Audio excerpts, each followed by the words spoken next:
नमस्कार दोस्तों, मैं विनोद कुमार एक बार फिर से आपके अपने सामान्य हिंदी यूट्यूब चैनल में स्वागत करता हूं। आज हम पढ़ेंगे लिपि। तो लिपि का अर्थ क्या होता है? सबसे पहले लिपि का अर्थ समझिए। तो लिपि का अर्थ होता है लिखने का ढंग या तरीका। क्या होता है? लिखने का ढंग या तरीका। लिखने का ढंग या तरीका ही लिपि कहलाता है। अब होता क्या है, जैसे मौखिक ध्वनियाँ हैं, मैं कुछ बोल रहा हूँ कि मौखिक ध्वनियाँ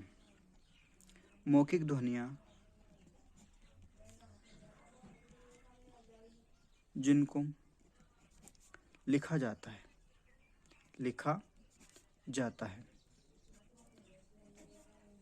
वही लिपि कहलाती है। कैसे?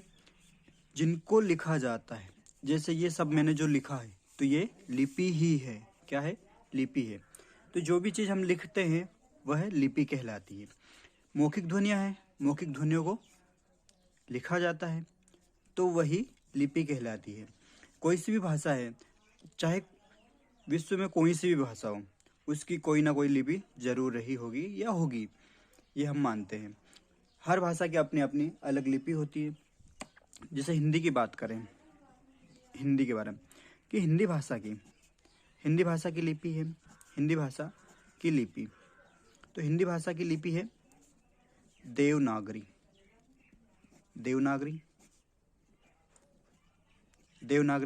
लिपि है। तो हिंदी भाषा की जो लिपि है देवनागरी लिपि है। अब देवनागरी बाएं से, तो ये जो होता है इधर से, ये वाला हिस्सा है इधर से बायां, तो बायां होता है ये वाला, और ये वाला होता है हमारा दायां। तो देवनागरी जो है इधर से लिखी जाती है, तो ये कैसे लिखी जाती है? अगला प्रश्न यहां से बनता है कि देवनागरी लिपि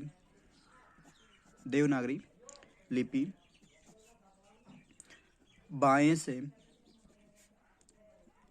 दाएं लिखी जाती है। बाएं से दाएं लिखी जाती है। तो यहाँ से दो प्रश्न बनते हैं कि हिंदी भाषा की लिपि कौन सी है? देवनागरी लिपि है, और देवनागरी लिपि बाएं से दाएं लिखी जाती है। अब हम बात आगे बढ़ाते हैं कि लिपि की अवस्थाएं। यहाँ से लिपि की अवस्थाएं देखेंगे। अवस्थाएं की सबसे पहली लिपि कौन सी थी? तो ये हेडिंग डालिए आप, लिपि की अवस्थाएं। तो सबसे पहली हमारी थी चित्र लिपि, तो यहां से बनेगा चित्र लिपि। फिर दूसरे नंबर पर आती है प्रतीक लिपि।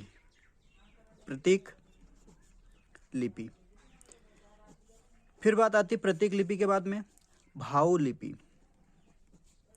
भाव लिपि के बाद में आती है ध्वनि लिपि, और ध्वनि लिपि यहाँ पर आकर दो भागों में विभाजित हो जाती है या बट जाती है। कौन कौन से? तो वो देखिए, पहला है हमारा अक्षरात्मक लिपि।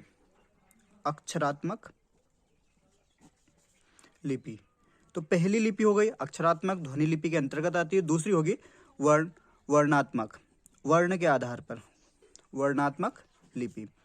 तो यहाँ से ये जो है ध्वनि लिपि, इसके बारे में बात कर रहे हैं कि ध्वनि लिपि दो भागों में कौन कौन से? एक हो गई अक्षरात्मक लिपि, दूसरी हो गई वर्णात्मक लिपि। तो चित्रलिपि कैसी थी? जैसे यहाँ पर किसी जानवर के संबंध में बात कर लेते हैं। जानवर के संबंध में, यदि यहाँ पर हिरण का एक चित्र बना दिया जाए, हिरण का चित्र बना दिया है, भागता हुआ, चौकड़ी भरते हुए हिरण का चित्र बना दिया है, तो कोई भी मनुष्य जिसने पहले हिरण देखा हो वो सीधा समझ जाएगा हिरण यहाँ से भाग रहा है। चौकड़ी भरता हुआ हिरण है कोई, या फिर कुत्ता है, कुत्ता बिल्ली के पीछे भाग रहा है। ठीक है, कुत्ता बिल्ली के पीछे भाग रहा है यहाँ से, तो कुत्ता जो है बिल्ली के पीछे भाग रहा है। अब वो एक दूसरे से दूर भागने की कोशिश कर रहे, बिल्ली कुत्ते से दूर और वो उसके नजदीक जाने की, मतलब दोनों एक दूसरे को पास आने के, कुत्ता पास आना चाहता है, बिल्ली दूर भागना चाहती है क्योंकि खुद की रक्षा करना चाहती है। इस तरह से यहाँ पर ये चित्रलिपि हो जाती है। फिर प्रतीक लिपि, जैसे इसमें निशान है कुछ, जैसे ये वाला है तो आपने इसका बोले तीर का निशान बना दिया, बोले जाना है ऐसे। ये देखा होगा रोड पे होता क्या है, सड़क पे या रोड पे आप यहाँ पर इस तरह से सिंबल होते हैं कि आपको ये वाला इधर मोड़ना है। अब यहाँ पर ये मोड़ है, लिखा रहता है अंधा मोड़, दायां मोड़, बायां मोड़, इस तरह से। तो ये रोड के जो प्रतीक हो गए। जैसे जंगल में हम जाते हैं, जंगल में जाते हैं और जंगल पहली बार गए हैं तो कुछ लोग जैसे भटक जाते हैं तो वो रास्ता, या फिर जाते हैं तो रास्ते में पेड़ों पर निशान लगाते जाते हैं ऐसे, ताकि वापस आते समय उनको कठिनाई ना हो। तो ये होती है प्रतीक लिपि। तो प्रतीक का इस तरह से प्रयोग किया जाता है। अब बात आती है भावलिपि। तो भावलिपि भी प्रतीक लिपि, जो चित्रलिपि थी हमारी, तो चित्रलिपि को व्यक्त करना, मतलब व्यक्त करते थे इसमें। जैसे चित्रलिपि है, कुत्ते को फिर उसको भाव में व्यक्त करते हैं, क्या भाव है। जैसे कुत्ता बिल्ली के पीछे है, कुत्ता बिल्ली के पीछे है, बिल्ली कुत्ते से दूर जाना चाहती है स्वयं की रक्षा करने के लिए, और कुत्ता जो है बिल्ली के पास आना चाहता है उसे खाने के लिए। तो ये जो है अब कुत्ता बिल्ली की लड़ाई है वाली। तो इसमें क्या होता है कि चित्रलिपि हो गई है, कुत्ता बिल्ली का चित्र देख लिया, चित्रलिपि। लेकिन इसका भाव क्या होगा, भाव हम समझ गए क्या, कि बिल्ली जो है कुत्ते से दूर जाना चाहती है, खुद की रक्षा करना चाहती है, और यहाँ पर कुत्ता उसे खाना चाहता है, उसे पकड़ना चाहता है। तो यहाँ पर भाव लिपि होती है इस तरह से। अब ध्वनि लिपि की बात कर लिया, तो ध्वनि लिपि जो है, जैसे ध्वनि का उच्चारण हो रहा है, कोई से भी ध्वनि उसका उच्चारण हो रहा है, तो वहां पर दो लिपियां हैं। कौन कौन सी, एक तो है अक्षरात्मक। तो अक्षरात्मक लिपि जो होती है, इसमें अक्षरों पर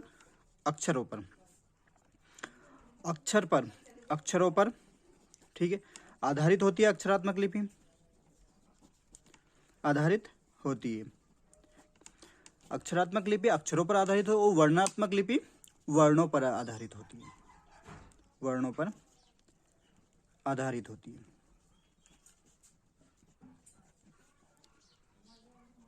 तो यहां से इतना समझ में आ गया होगा सभी को कि ध्वनि लिपि दो भागों में कौन कौन से, अक्षरात्मक फिर वर्णात्मक लिपि। यहाँ तक सभी को समझ में आ गया होगा कि सबसे पहली तो जो थी चित्रलिपि।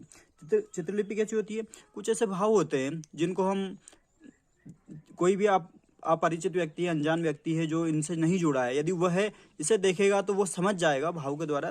तो ये चित्रलिपि है, फिर प्रतीक लिपि है, फिर भाव लिपि, फिर ध्वनि लिपि। फिर ध्वनि लिपि दो भागों में विभाजित हो जाती है, बढ़ जाती है। अब यहाँ से प्रश्न किस तरह से बनेगा वो देख लीजिए, समझ लीजिए। जो प्रश्न है, सबसे महत्वपूर्ण प्रश्न यहाँ से यह रहेगा कि लिपि विकास की, देखिए लिपि विकास क्रम, लिपि विकास क्रम की प्रथम सीढ़ी की संख्या किस लिपि को दी गई है। तो विकास क्रम की प्रथम सीढ़ी मतलब प्रथम पायदान की संख्या या कौन सी है, यहाँ से ये प्रश्न पूछा जाता है कि कौन सी है। तो हमारी देखिए यहाँ पर अभी मैंने बताया आपको चित्रलिपि, तो सबसे पहले कौन सी आएगी, यहाँ पर आपका सही जवाब रहेगा कि चित्रलिपि है। ठीक है, चित्रलिपि है होगी यहाँ से। और फिर यदि ये पूछा जाए कि लिपि विकास क्रम की अंतिम सीढ़ी, विकास क्रम की अंतिम सीढ़ी या पायदान कौन सी है, तो यहां से हमारा जवाब हो जाएगा कि अंतिम जो है हमने अभी पढ़ा वर्णात्मक। तो वर्णात्मक आपकी यहां से सही जवाब हो जाएगा इसका, वर्णात्मक लिपि। ठीक है, वर्णात्मक लिपि ये हमारे यहाँ से सही जवाब हो जाएगा। अब बात कर लेते हैं हम देवनागरी लिपि की। देवनागरी लिपि है हमारी, तो देवनागरी लिपि के विकास क्रम के बारे में देख लेते हैं। देवनागरी लिपि का विकास क्रम, तो देवनागरी लिपि का विकास किस तरह से होता, तो अभी तो हमने देखा था लिपि, फिर देवनागरी लिपि जो है कहाँ से आई, किस तरह से। तो सबसे पहली लिपि हमारी देखिए, पहली है ब्राह्मी लिपि।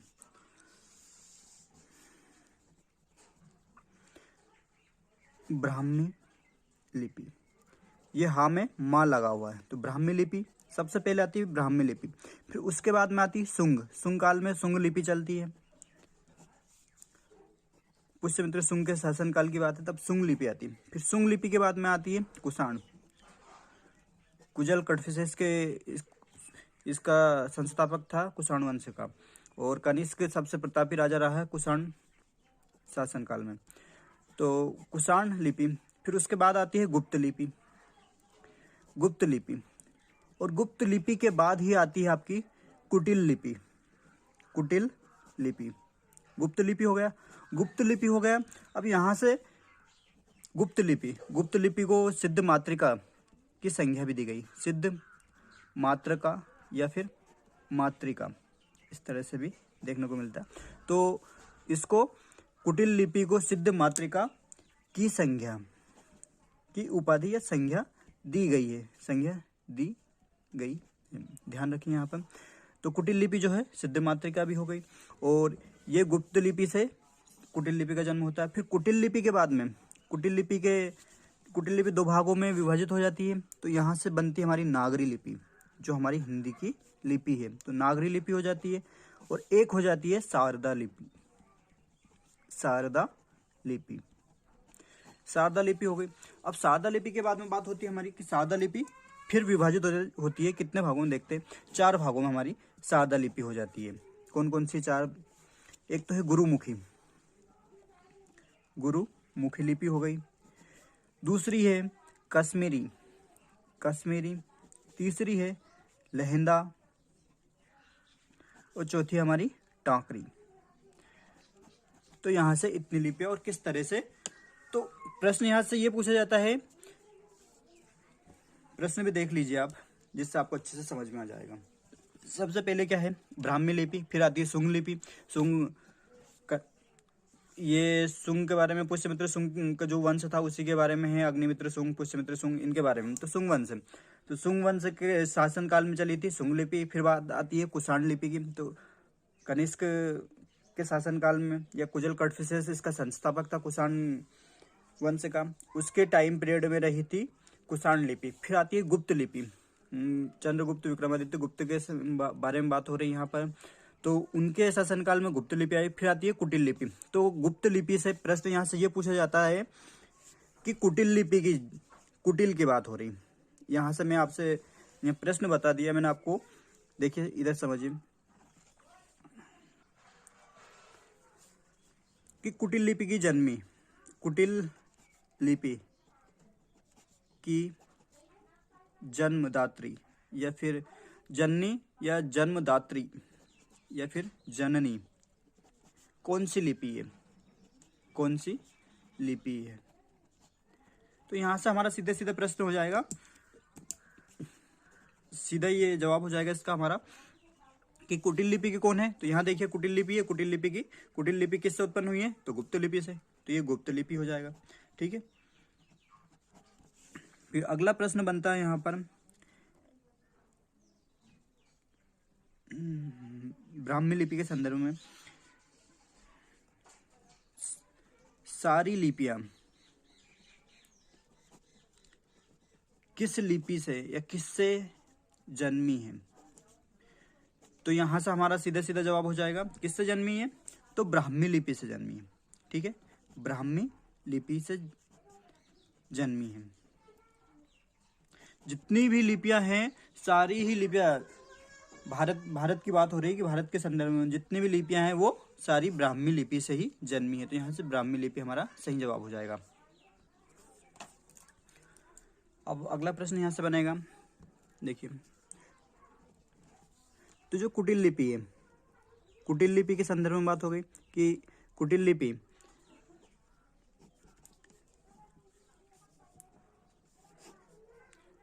तो इसके संदर्भ में हम बात करेंगे कि गुप्त लिपि है। गुप्त लिपि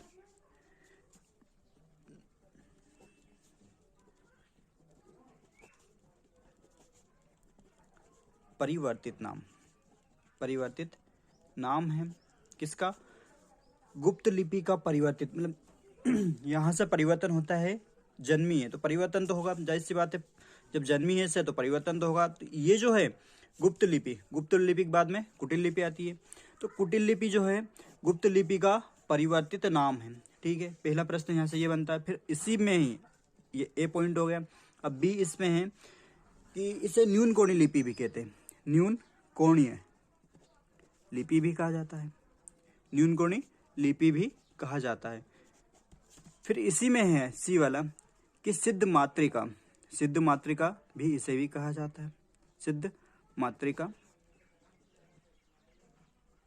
मात्रिका भी कहा जाता है। तो ये कुटिल लिपि के संदर्भ में बात हो गई। अब अगला प्रश्न यहां से बनता है कि भारत की प्राचीन लिपियां, भारत की प्राचीन लिपियां तो कौन कौन सी थी? तो एक तो है सिंधु घाटी की, सिंधु घाटी की लिपि, सिंधु घाटी की लिपि। ठीक है, ये प्राचीन लिपि में है। फिर अगला है अब हमारा खरोष्ठी लिपि, खरोष्ठी लिपि ये है। फिर एक है हमारी ब्राह्मी लिपि, ब्राह्मी लिपि।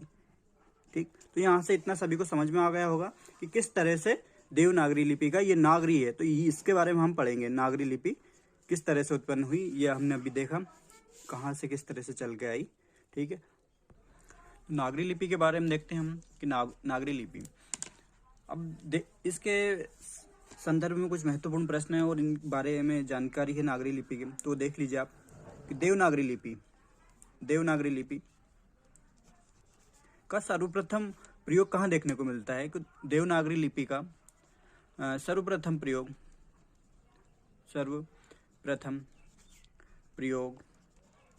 गुजरात के एक राजा थे जेभट, गुजरात के राजा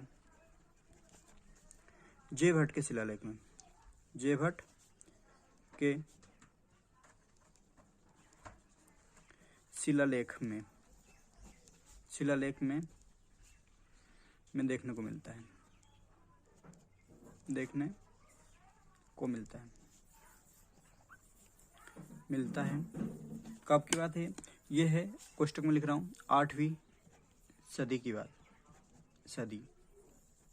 ठीक है, तो यहाँ से पता चलता है कि देवनागरी का सर्वोत्तम प्रयोग गुजरात के राजा जेभट के शिलालेख में देखने को मिलता, कौन से?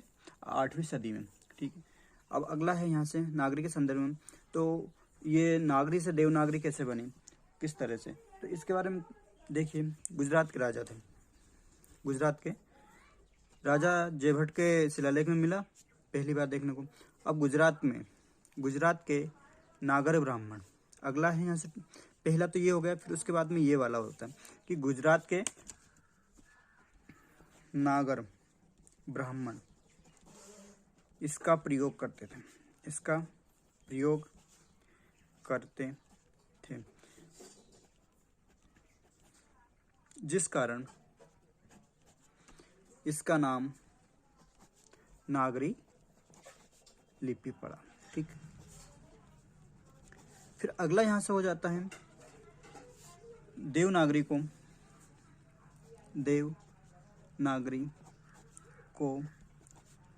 नंद नागरी या फिर हिंदी लिपि कहा जाता है। तो यहाँ से इतना अब सभी को क्लियर हो गया होगा। अब अगला यहीं से बनता है कि नगर की भी होगा, एक और बनता है कि नाग वंश के राजाओं के कारण,